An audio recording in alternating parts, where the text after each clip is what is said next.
wahlul 'uqdatam min lisani yafqahu qawli, amma ba'du. Yang sama-sama kita muliakan, kita hormati, kita cintai, kita taati para alim ulama, para habaib, khususnya pembina Majelis Subhan Al-Bushra Kiai Muhammad Nur Khalil Mustari, Habib Zainal Abidin sebagai Ketua Tersolihin Al-Bushra Bangil, dan yang saya hormati Bapak Dion, Bapak Kabas Kesra, Kiai Muhammad, Kiai Bambang, dan semua para pengurus Majelis Subhan Al-Bushra, saudara-saudara kami, Bushrawan, Bushrawati yang saya cintai, saya muliakan, saya doakan, dan terima kasih banyak atas ucapannya, doanya, atas hari milad saya. Kadang-kadang saya kalau diingat bahagia, tapi kadang-kadang kalau diingat usianya saya malu, ya. Apalagi disebut angkanya tadi. Tapi selalu saya katakan untuk motivasi yang seangka dengan usia saya, bahwasanya usia itu cuma angka, tapi jiwa tetap muda.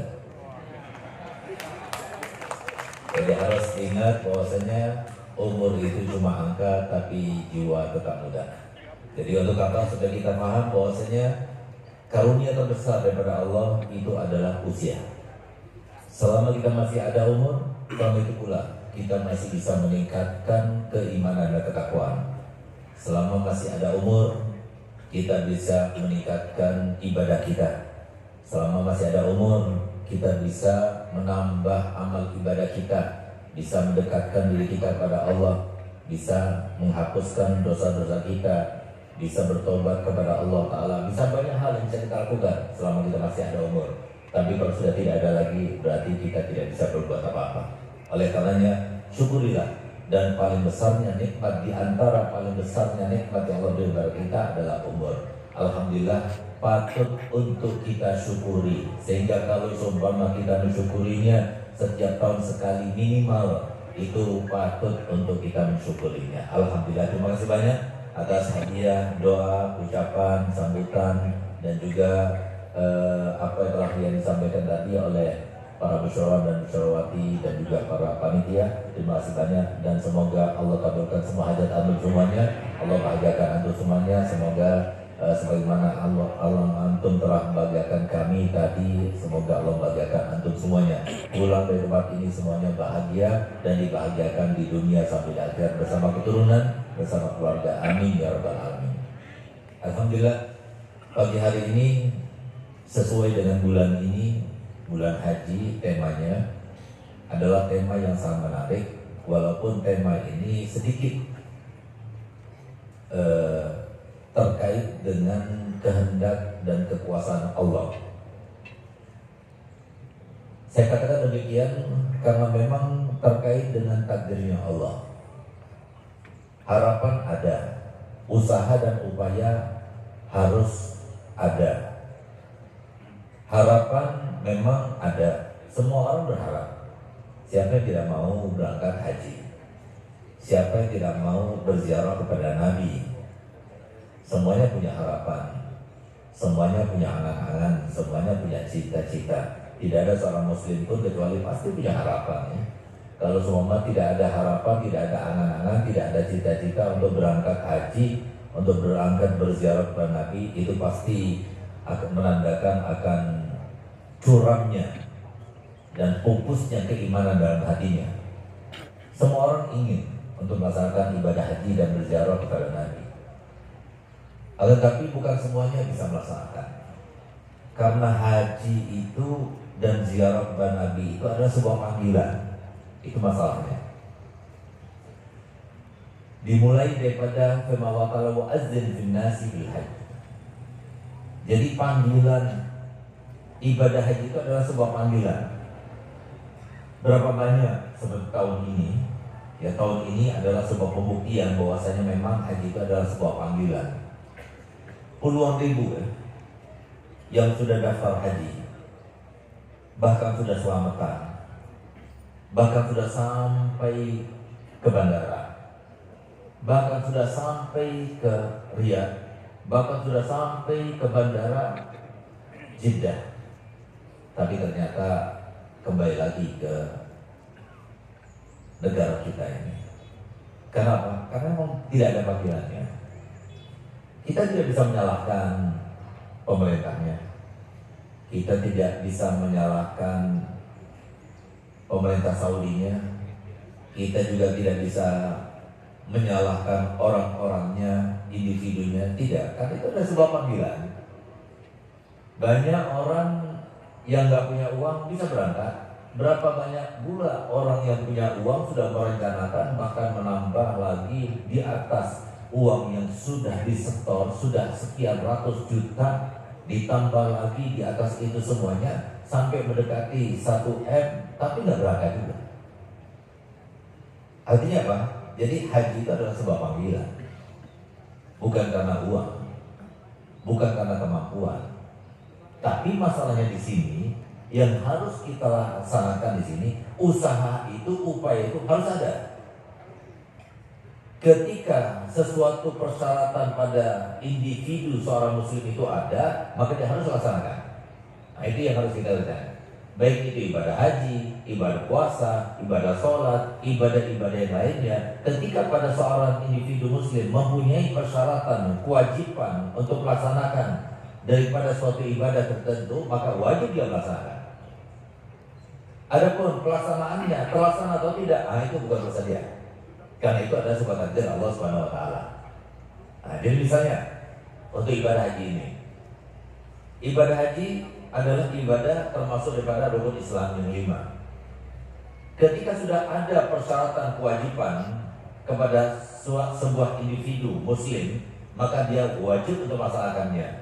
Dalam arti ketika dia sudah ada kemampuan, dia sudah balik, dia sudah akil, dan dia sehat secara akal, ya, akal balik muslim, dia punya kemampuan untuk melaksanakan ibadah haji, kemudian sudah layak berangkat, sudah ada waktunya sudah untuk berangkat itu sudah datang sudah, maka dia harus berangkat. Tapi kalau seumpama dia sudah ada kemampuan, misalnya sekarang sudah ditentukan oleh masyarakat, oleh pemerintah bahwasanya kurs dengan dolar sekarang ini misalnya, ataupun nilai keberangkatan haji sekarang ini misalnya 56 juta misalnya. Kita sudah punya uang 56 juta untuk tahun ini, punya uang, maka wajib kita dari mulai tahun ini daftar. Baik uang mukanya itu 25 juta dulu, atau 2,5 juta dulu, atau 10 juta dulu, pokoknya dari mulai tahun ini kita harus sudah mulai daftar. Kalau sudah kita punya uang sekian seperti yang ditentukan oleh pemerintah. Kalau dari mulai tahun ini kita tidak menabung di pemerintah, dari mulai tahun ini kita sudah berdosa.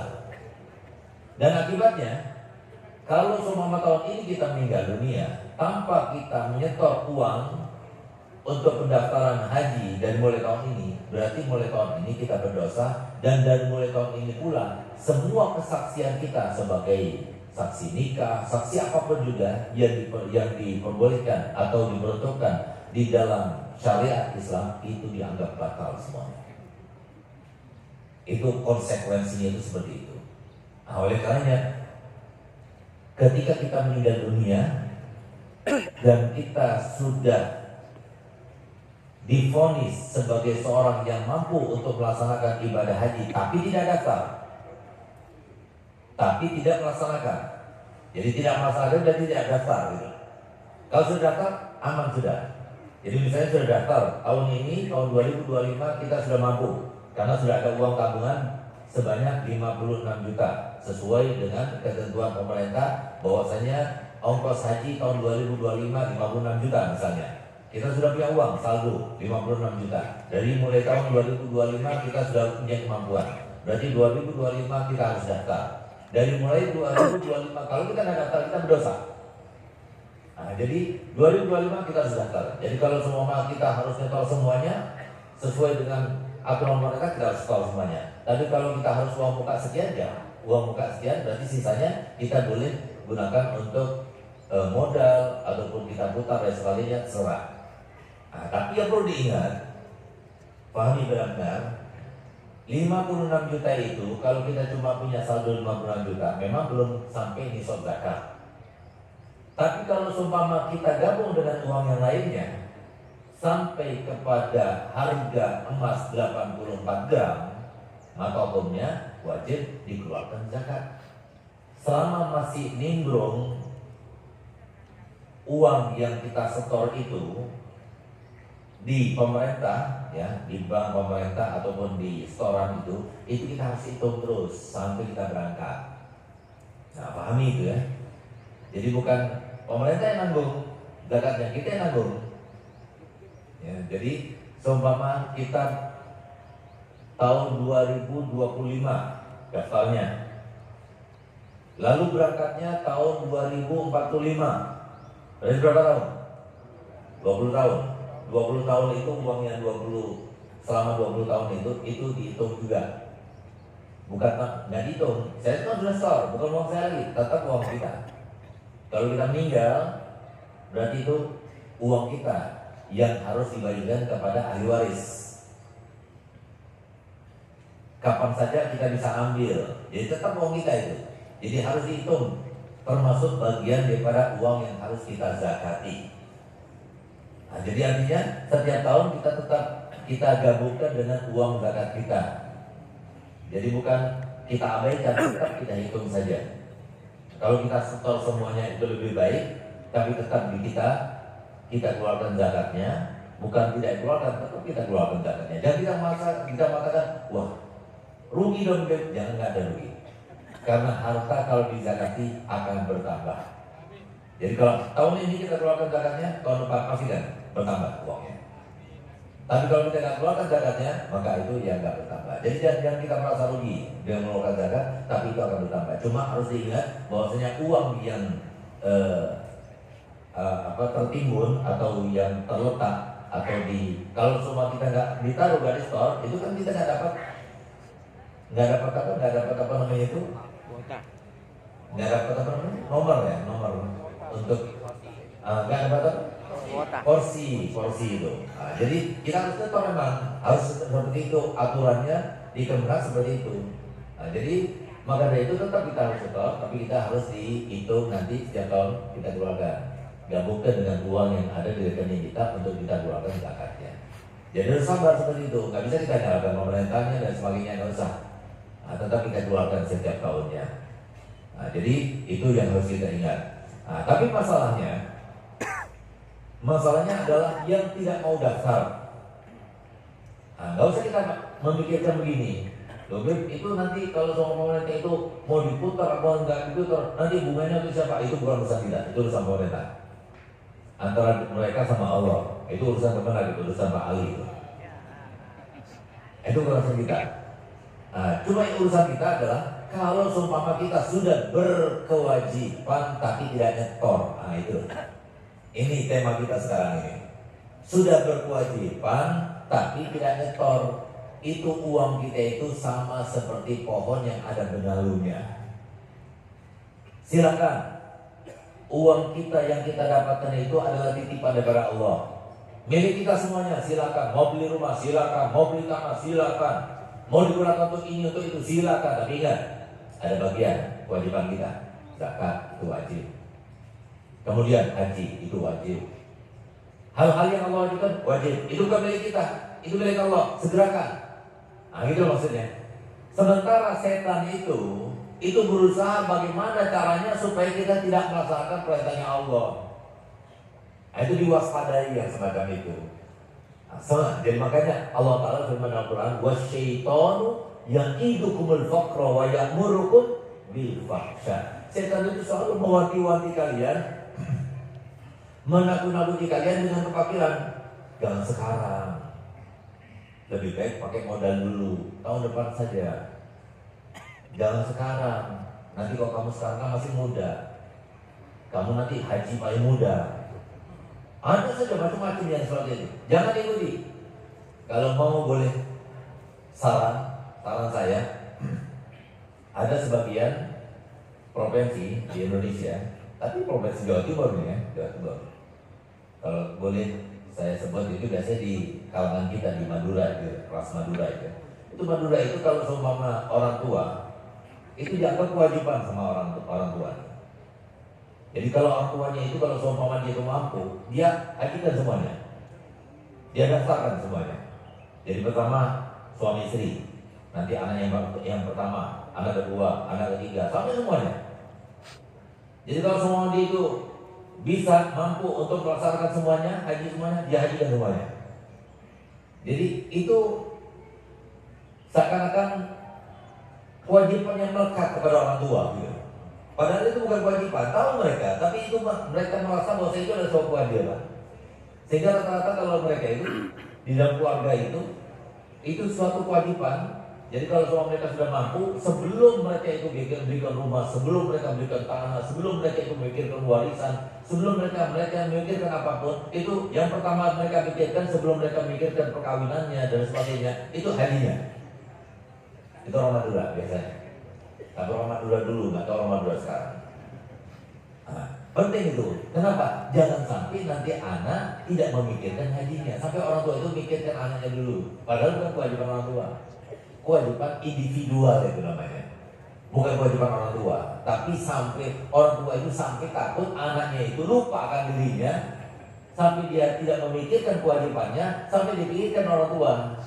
Padahal bukan kewajibannya orang tua. Tapi kewajiban individual.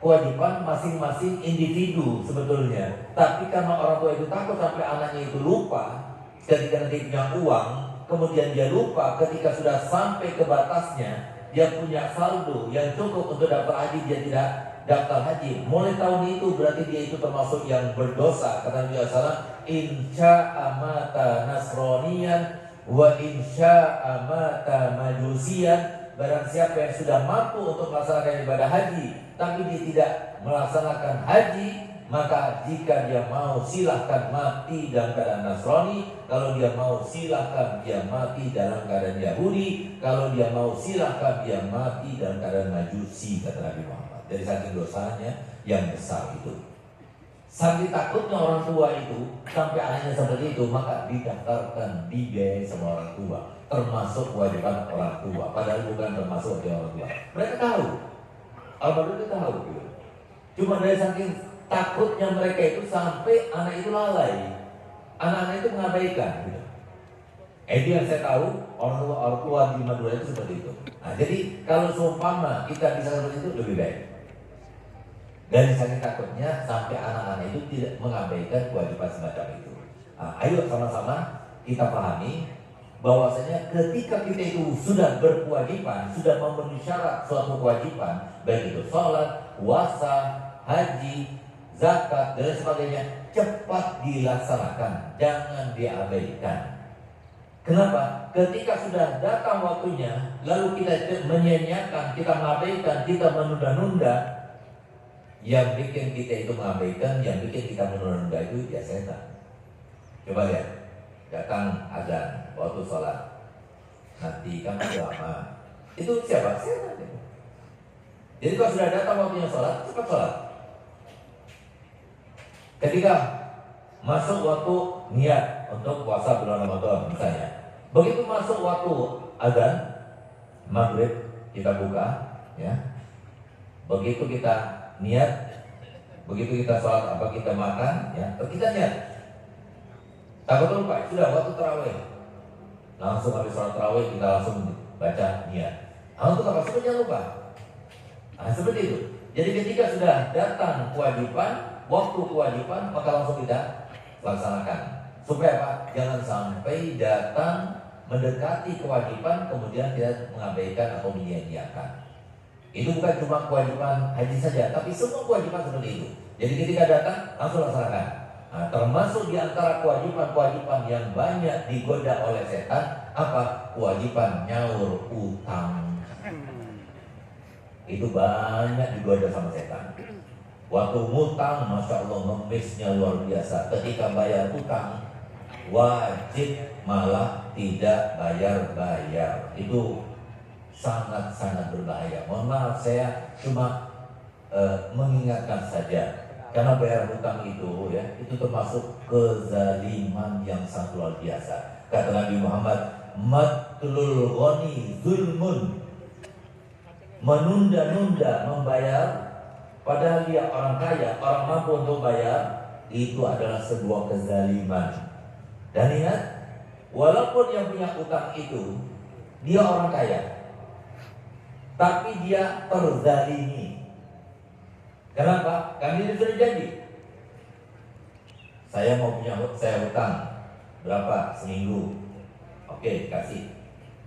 Terlambat bayarnya sehari, 2 hari, 3 hari.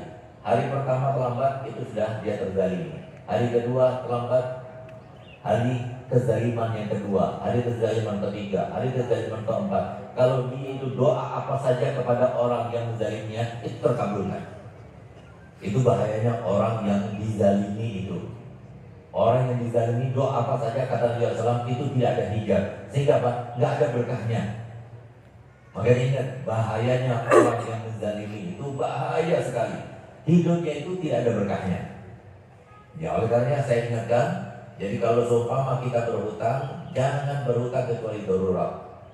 Kalau kita berhutang, cepat-cepat kita bayar, karena membayar hutang itu punya wajib, termasuk di antara kewajiban yang ketika sudah datang waktunya cepat kita bayar, jangan ditunda-tunda. Kalau kita menunda-undanya, setan tiba datang. Jadi hati-hati, apalagi kalau sudah datang kematian. Lihat bagaimana Nabi SAW bersabda dalam hadisnya, yauma yamutu syahidu syahidan yufar jami'u dzunubihi illa dain. Jadi orang kalau sudah mati dalam keadaan syahid, semua dosa diampuni. Walaupun dosa zina, walaupun dosa durhaka sama orang tua, dosa apa saja, kalau sudah mati syahid, semua dosa diampuni. Kecuali satu, dosa hutang. Jadi semua kenikmatan yang harusnya dia itu mendapatkan kenikmatan itu, ketika dia sudah meninggal dalam keadaan syahid, itu diberikan kepada dia. Tapi kalau dia punya hutang, tidak diberikan. Dengan dasar pernah Nabi SAW ada seorang yang meninggal dunia. Ketika seseorang yang meninggal dunia itu, saudaranya datang kepada Nabi, meminta kepada Nabi untuk menyolatinya.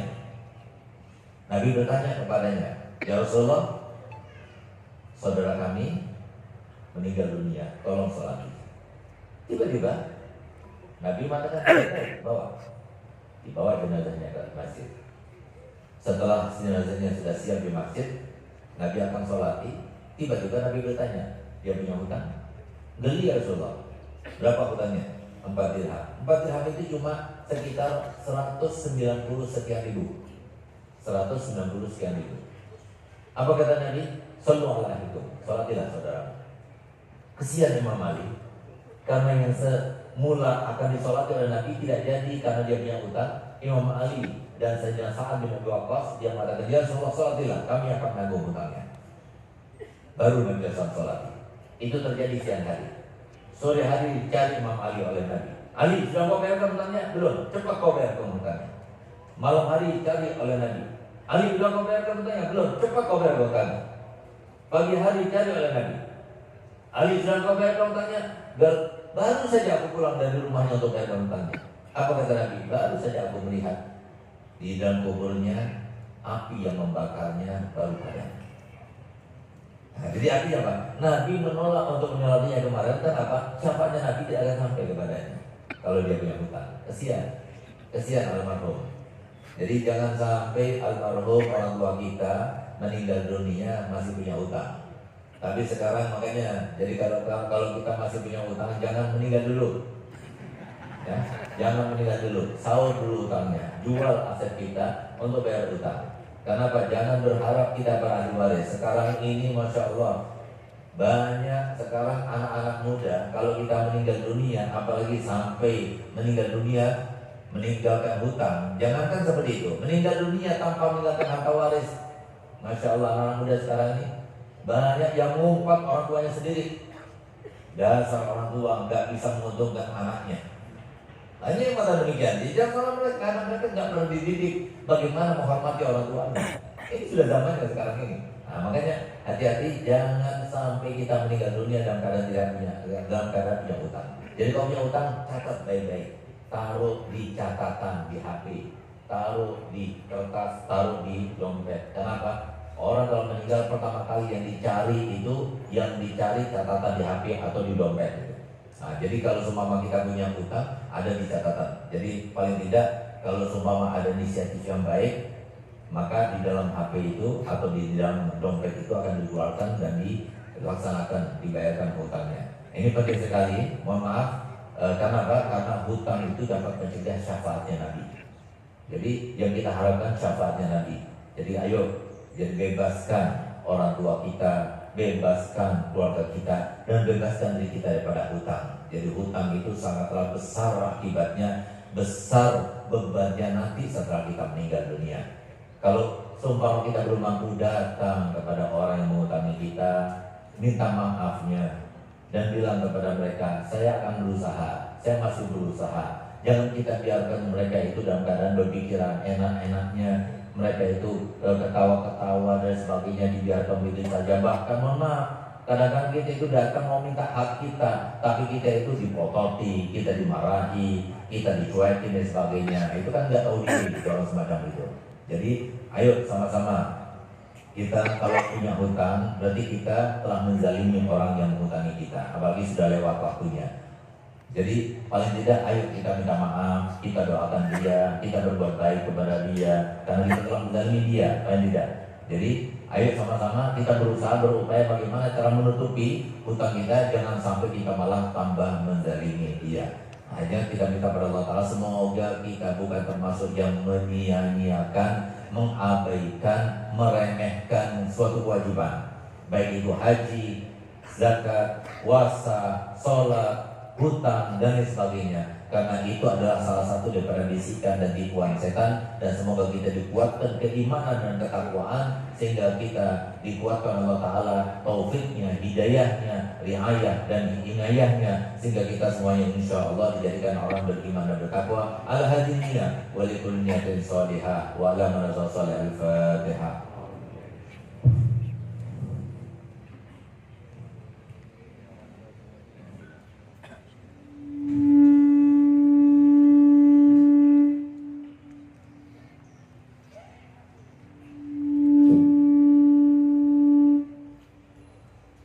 Hadirin, mudah-mudahan yang disampaikan oleh beliau senantiasa menjadi ilmu yang bermanfaat disertai dengan hidayah Allah Subhanahu wa Ta'ala.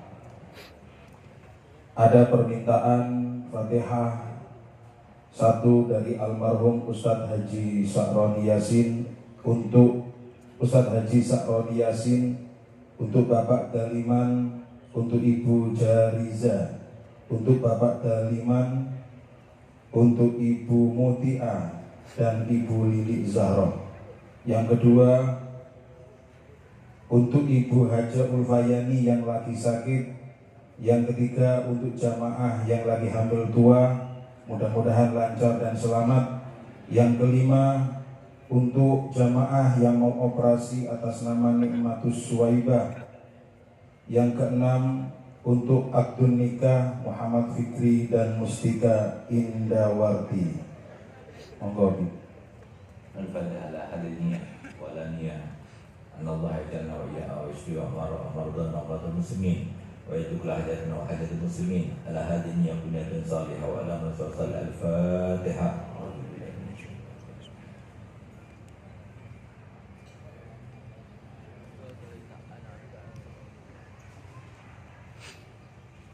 Hadirin, untuk selanjutnya laporan pelaksanaan kegiatan kurban bersama Al-Busra tahun 2025.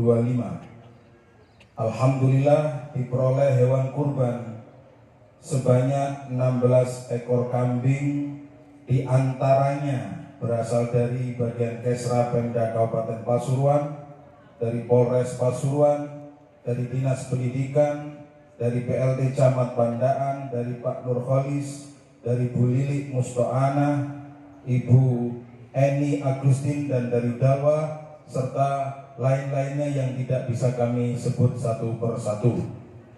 Dilakukan penyembelihan 7 Juni dan langsung didistribusikan kepada yang berhak. Informasi yang kedua, hasil Kota Amal Majelis Suban Al-Busra tanggal 25 Mei 2025 sebesar 8.857.500 rupiah. Yang terakhir, Al-Busra yang ke-204 tepat pada tanggal 22 Juni 2025 dengan tema kesuraman hidup tidak harus menjadi akhir dari segalanya. Untuk selanjutnya, dialog interaktif yang akan dipandu oleh Haji Tasrifin. Kepadanya disilakan. Assalamualaikum warahmatullahi wabarakatuh. Kepada jamaah yang hari ini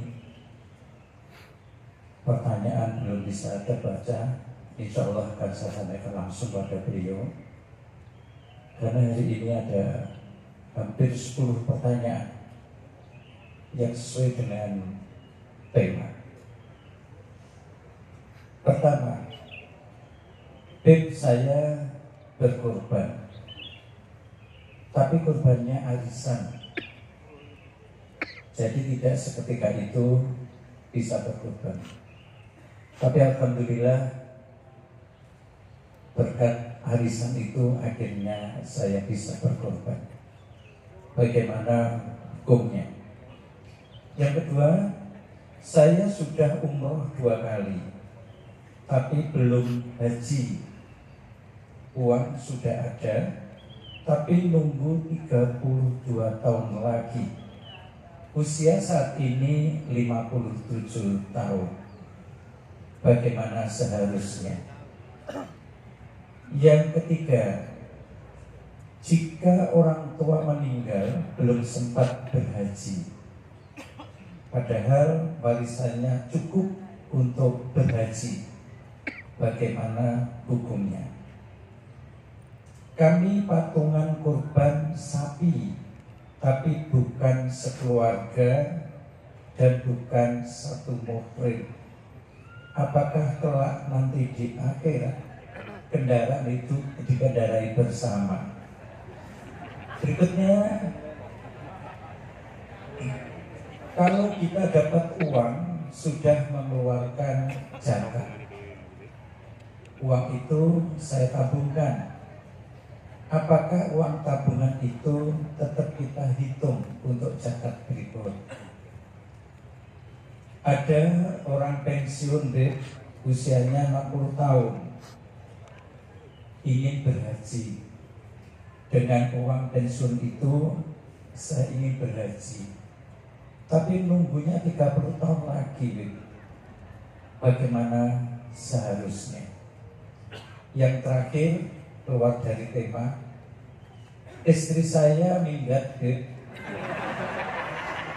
sudah 4 bulan gak pulang-pulang.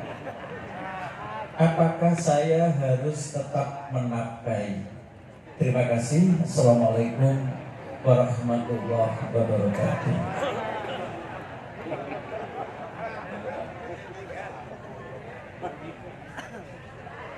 Ya, korban arisan. Nah, korban arisan itu berarti kan hutang gitu ya. Nah, jadi dari Kalifullah Mersen ila usaha.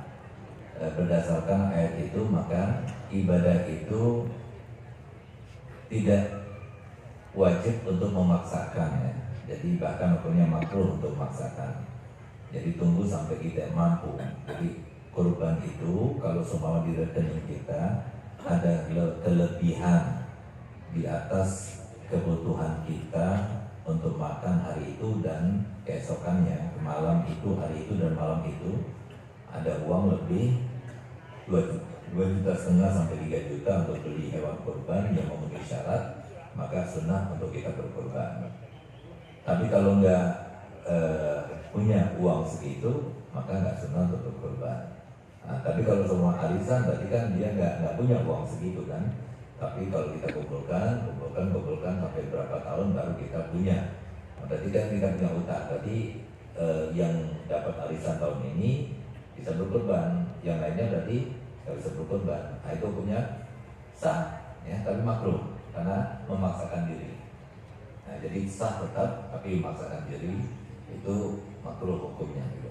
Jadi karena kalau seumpama yang sekarang yang dapat bisa kurban, yang nggak dapat pas mati tahun depan gimana? Nah itu masalahnya, konsekuensinya seperti itu. Makanya kenapa kok dibilang makruh gitu, karena memaksakan diri. Iya yang sekarang dapat, yang nggak dapat kan kesian gitu. Nah, jadi akhirnya menanggung utang. Nanti uangnya yang utang yang belum gimana? Tersalurkan nggak? Terus kemana uangnya dan sebagainya. Jadi banyak hal yang bisa dipertimbangkan sehingga menjadi pertimbangan nanti uangnya itu gimana kelanjutannya dan sebagainya. Jadi lebih baik tunggu dulu sampai dia mampu baru dia berkorban. Dan niat saja, niat kalau soal saya mampu saya akan berkorban itu sudah dihitung seperti saya akan berkorban. Niatul mar'i khairun min amali, kata Muhammad. Niat seseorang itu lebih baik daripada amalnya. Belum tentu orang yang berkorban yang sudah mampu masih terhitung sebagai berkorban, karena bisa jadi ketika berkorban itu niatnya ria atau tidak diterima oleh Allah Ta'ala. Tapi justru yang tidak berkorban tapi niat dia tidak mampu untuk berkorban, tapi dia niat kalau sama dia mampu dia akan berkorban, dihitung oleh Allah Ta'ala saya akan berkorban dan diterima korbannya oleh Allah Ta'ala. Jadi semoga kita termasuk yang bisa berkorban tapi diterima oleh Allah Ta'ala, dan yang tidak bisa berkorban diterima oleh Allah Ta'ala karena niatnya yang diterima oleh Allah Ta'ala, insyaallah.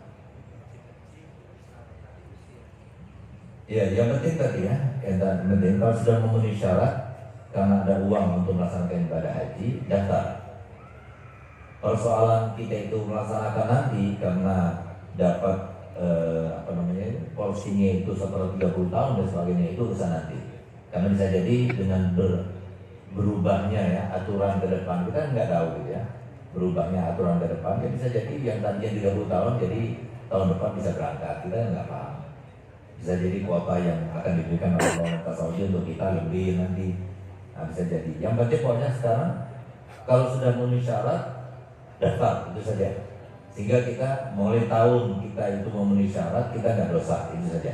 Sehingga kalau kita meninggal kapan saja kita sudah nggak termasuk yang bermaksiat atau berdosa besar dan tidak meninggal sebagai seorang yang fasik. Ya, jadi ini penting sekali kalau ada seorang yang sudah memenuhi syarat. Memenuhi syarat itu apa? Jadi sudah ada uang, nggak harus berbentuk uang, bentuk aset juga termasuk yang mampu. Jadi nggak harus berbentuk uang. Misalnya apa? Dia punya uang, punya rumah yang cukup untuk dia tinggali, tapi ada rumah lain berupa aset, tanah dan sebagainya. Lalu dia meninggal, belum daftar, ya, belum melaksanakan. Maka ketika dia meninggal, dia harus dibadal haji, kan dia belum melaksanakan. Jadi harus jual asetnya, nanti sebelum dibagi warisan itu dibadali. Jadi badal haji tanya sama kantor Kemenak berapa kalau badal hajinya sekarang ini. Tapi jangan badal haji tanpa melalui Kemenak ya, atau travel yang bisa dipercaya.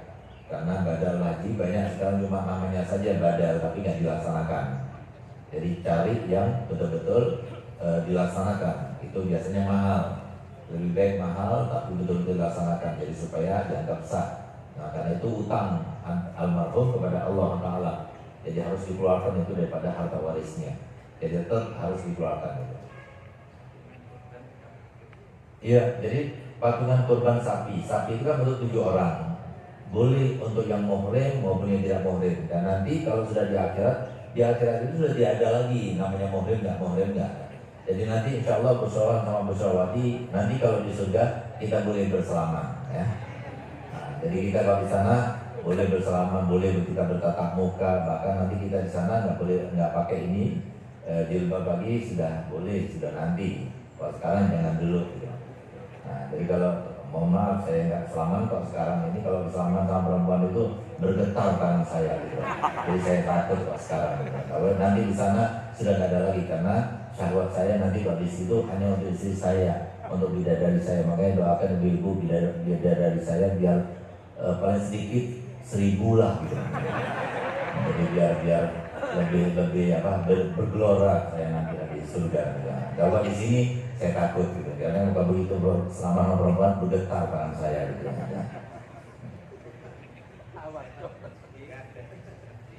Ya. Iya, jadi zakat itu kan isotnya 84 gram ya. 84 gram itu berapa? 100%. 84 gram 24 karat. 84 gram itu 100% itu berapa harganya? Kalau seumpama 1 juta misalnya berarti kan 84 juta. Kalau selama tahun ini kita punya uang 84 juta, berarti keluarkan kan 84 juta, berarti 10%-nya berapa? 8 juta 400 dibagi 4. Nah itu kewajiban zakatnya. Ternyata tahun depan masih ada duit itu, keluarkan lagi. Nah, gitu. Jadi kalau selama 84 juta tetap ya nggak ada lagi kita keluarkan kan, berarti kurang kan, sudah kurang. Ternyata tahun depan nggak ada 80 juta, kurang dari 80 juta, berarti nggak wajib. Kalau lebih dari 80 juta, berarti wajib lagi keluarkan zakat lagi, dan itu seterusnya gitu. Nah, tapi kalau sudah sampai nisab, pokoknya kalau masih sampai nisab keluarkan wajib. Tapi kalau semua kurang dari nisab, berarti nggak wajib keluarkan zakat. Gitu. Ya, jadi kalau begitu istri minggat ya keluar dari rumah, ya jadi hari itu langsung sudah gugur kewajiban nafkah. Jadi kewajiban nafkah itu per hari, bapak-bapak, ya kewajiban nafkah itu per hari. Dimulai dari fajar sodik.